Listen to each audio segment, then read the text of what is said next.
Hi, everyone. Welcome back to Cozy Corner Planting.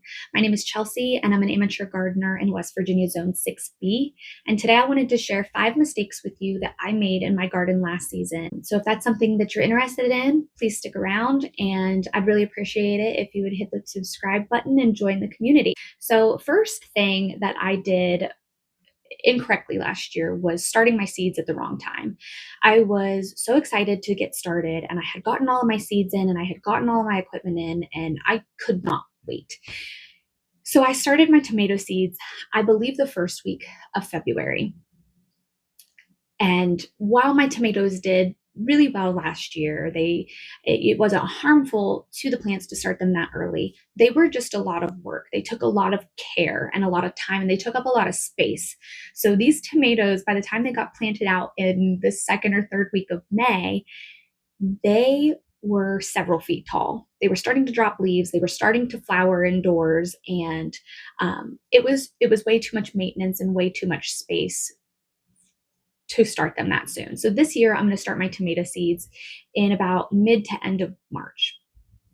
And the other thing that I started at the wrong time were my brassicas. I started my brassicas too late, and they didn't have time to get big enough or mature enough to even fruit before the heat of the summer hit, and those plants died, and I didn't get any harvest off of them. I will be starting my brassicas earlier, probably early to mid-February. That way they have time to grow and mature, and I can hopefully get them harvested before the heat of the summer. So that leads me into the second thing that I did incorrectly last year, and that was planting things out at the incorrect time. So, and especially my brassicas. So my brassicas, I planted out when I planted out the rest of my plants in the middle of May after frost. But the brassicas are cold tolerant, and they really should have been planted out much sooner. So I think that contributed to why I didn't get a harvest off of those plants. So this year I'm going to be planting my brassicas out in the middle of March. The third thing that I didn't do correctly last year was factoring in light. So I picked an area where we have a large concrete slab out in the backyard next to our shed. It was an unused space, and I figured it was the perfect place to put in a potted garden. I wasn't taking away space anywhere else in the yard.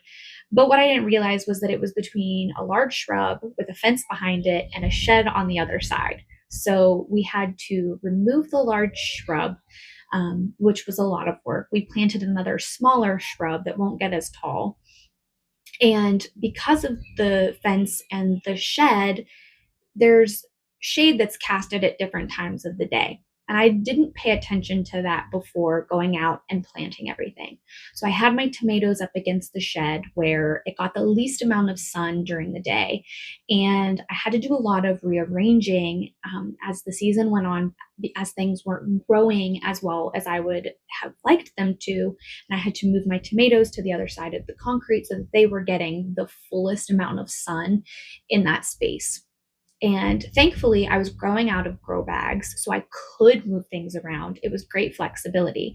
Had I been growing out of raised beds or in the ground, that would have been much more difficult. But I could have saved myself a lot of time if I would have just paid attention to the space, what the light was doing, and I could have placed things out where they should go from the beginning. So that's something that I have more knowledge about this year. I understand my space a lot more, and I will hopefully be placing everything out where it should be. Some things are staying where they were last year. Some things I am rearranging. The fourth thing that I did incorrectly last year was inadequate watering.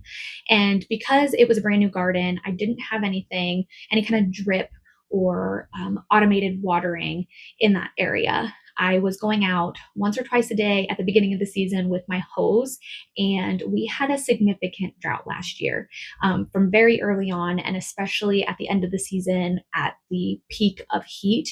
And as the season goes on, the excitement wears off, you're getting tired. It was a lot of work to go out there once or twice a day to water. So I was going out every other day, every couple of days.